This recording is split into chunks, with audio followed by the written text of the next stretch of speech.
Warning, warning, this video could run a little bit longer than my usual videos. I try to keep my videos around 5-6 minutes, but so excited to show off my Black Sabbath collection today that I'll probably end up blabbing about something, so it's probably going to run a little bit longer. But I want to introduce a channel to you too, if you haven't checked it out yet. It's called Music is a Journey, and I'm going to leave the link below to that channel. Been watching a lot of this channel. He's very knowledgeable about music. I got turned on to his channel because he did a whole discography discussion on Voivod. Just the whole backstory of Voivod, every album,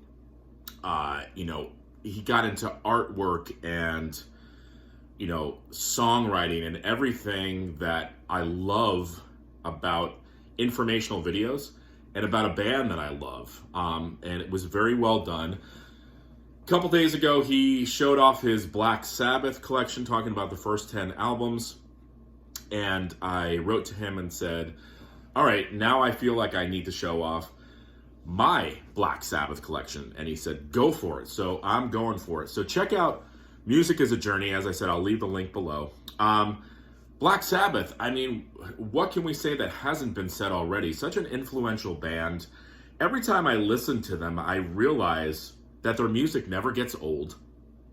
I always enjoy listening to their music. It always sounds fresh and heavy and intense and urgent. And there's just something about the four of them coming together, and they made just historical music. And yes, they basically are the forefathers of heavy metal. So let me show you what I've got. I don't have everything, but I've got quite a bit of Black Sabbath. So let's get into it. These are pretty much in chronological order. Of course, you have the debut. What an amazing album. The cover has always creeped me out.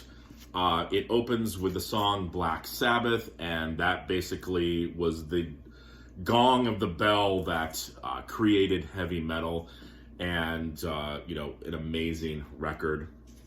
Then they move from that into Paranoid, that cover's always been a little weird to me.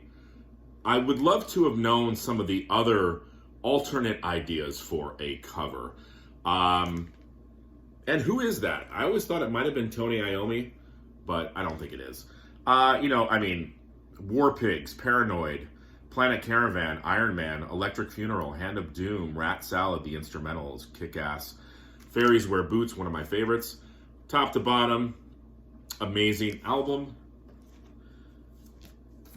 Then we move into even heavier realms with Master of Reality. Listen to the intro riff to Into the Void. And if you are still questioning whether Black Sabbath pretty much created heavy metal, that should clear it up for you. This next album's funny for me because it was never a favorite of mine. Volume 4. It's grown on me over the years. A lot of people say that this is their favorite Black Sabbath record. I don't know what it was about it that just never seemed to grab me, because you've got Wheels of Confusion on here, Tomorrow's Dream. I love the ballad Changes. FX, of course, is the little instrumental thing. Supernaut, Kick-Ass. Snowblind, Kick-Ass. Cornucopia, great. Laguna Sunrise, another instrumental. St. Vitus's Dance, and then Under the Sun is another heavy.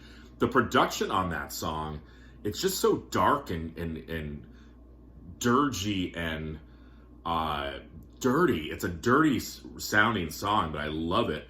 And again, I don't know why I used to not pull this album out that often. Now I do. Maybe it was because of FX and Laguna Sunrise. And again, I don't mind. I love Laguna Sunrise. Maybe they took a little bit away from the album for me. I'm not sure, but regardless, kick-ass record.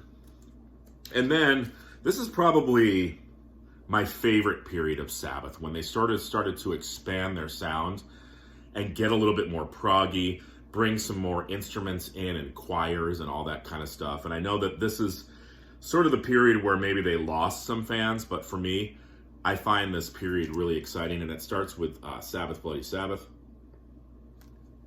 Check that cover out. If you've never really sat down and looked at this cover, you should. Okay. Sabbath, Bloody Sabbath, A National Acrobat, Sabracadabra, Killing Yourself to Live, Who Are You, which is cool, little keyboard thing going on there, Looking for Today, and one of my favorites, Spiral Architect. Spiral Architect kind of shows you where they were headed for the next album. Now, anybody who watches my channel who knows me, you know that this is my favorite Black Sabbath record, Sabotage, so much so that I also have the deluxe box set as well. Had to pick that up. This album, maybe because it was the first Black Sabbath album that I bought this and Metallica Ride the Lightning on the same day. And I found myself listening to this more. I know the cover is creepy, but I don't know, it sort of adds to the intrigue of the album. Hole in the Sky, an amazing song. Symptom of the Universe has been cited so many times as one of those roots of possibly even thrash. I love the progginess of Megalomania and the Writ. You've got Superzar with the choir. Just a really, really experimental and creative record. If you thought Black Sabbath was just, crunching riffs and Ozzy, just ripping it on stage, or, just could they do anything else? Yeah, they could. It's called Sabotage. Next, this is the era of the band that sort of lost a lot of people. For a while, I would see these albums in the record store, and I didn't even realize Ozzy sang on them. And then I bought them, and I'm like, oh shit, Ozzy sings on these records. I didn't realize that. This has become one of my favorites, Technical Ecstasy. They even got more proggy on this record. I love this record so much that I also have the deluxe edition of this as well. These were great deluxe editions. The price wasn't too bad. You get a lot of extras. I've done videos on both of those, but yeah, this has grown in stature for me. I love Backstreet Kids. I love You Won't Change Me. Gypsy is great. Rock and Roll Doctor. It Ends with Dirty Women. You've got Bill Ward on here singing the song It's All Right. So definitely expanding their sound. Some might say that Sabbath was kind of losing their direction a little bit. Maybe, but I kind of also like the direction they were headed in. Excuse me. I have a cold that I've been trying to kick for the last week or so. Next, this album. Very interesting record. Last one with Ozzy. Never Say Die. I really like this album as well. The production on it is a little iffy on some songs. But this album, Never Say Die, I love. A Hard Road, I love. Junior's Eyes, Killer. Shockwave, Johnny Blade. Air Dance is one of my favorite songs by Black Sabbath. It's Black Sabbath doing jazz. And then the last three songs kind of lose me. Breakout, which is an instrumental. Swinging the Chain, which is an okay song. Bill Ward sings on that. And then Over to You. I like Over to You, but it starts out really strong and then it sort of peters out towards the end. But still a great album. And that was the last of the Ozzy years, of course. And then Dio comes in and sort of rejuvenates the band with this album. I just picked this up recently, Heaven and Hell, but you guys know this record. Dio just infusing his magic into Black Sabbath. They basically became a different band. Following that with Mob Rules, which is my favorite of the Dio era. Just a creepy-ass cover. And, I love Sign of the Southern Cross. I love Country Girl. I love Falling Off the Edge of the World. Both these albums are great. They're reissues, double albums with a bunch of live stuff on them as well. So if you're into those records and you don't have those, I would definitely pick them up. I don't have Born Again with Ian Gillan on vinyl. I need to get that. But let me talk about the Tony Martin era, because a lot of people dismiss that. Tony Martin is a phenomenal vocalist. And the music that they made with Tony Martin is killer. Supposedly, there's a box set coming out of the Tony Martin stuff. I hope so, because I don't have a lot of it. I have it all on CD. I don't have it all on vinyl, though. I only have Headless Cross, which, again, is amazing. Tony Martin, he's sort of a mix of, well, I'm not going to say mix. He sounds a little like Dio, but he's got a little less grit to his voice, if that makes any sense. But Headless Cross, an amazing record. They came out with an album called Cross Purposes. I don't have that, but I have Cross Purposes Live, which is really cool, because you hear Tony Martin singing, classic songs like The Wizard and Symptom of the Universe and Iron Man and Sabbath, Bloody Sabbath. Plus, he's doing stuff off of Tear on here, and of course, Cross Purposes.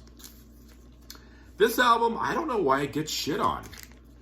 Black Sabbath, Forbidden. This is such an amazing album. I was listening to this the other day in the car, because I have it on CD as well.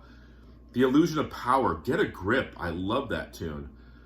I Won't Cry for You is great. Rusty Angels is basically the Dokken riff for Dream Warriors, I think. Right? Is that what I'm thinking of? No. There's some Dokken song that it reminds me of, and it'll come to me after the video. But, people were like, well, Ice-T's on this record. Who gives a crap? Ice-T's on the new Megadeth record, too. Ice-T's awesome. And Black Sabbath's awesome. Tony Martin's a great vocalist. This is a heavy-ass record. Love this album. And then I got a couple compilations of theirs. We Sold Our Soul for Rock and Roll,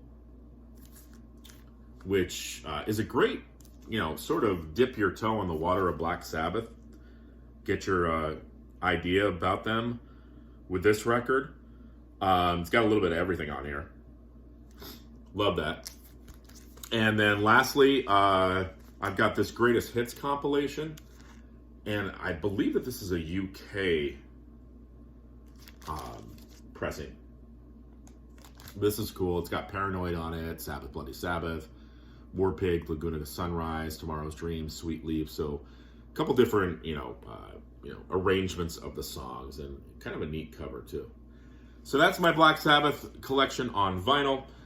I'm already close to 13 minutes. I told you guys this was going to go a little bit longer. So love to know what you guys think of Black Sabbath. I don't think I've ever met anybody who says they don't like Black Sabbath.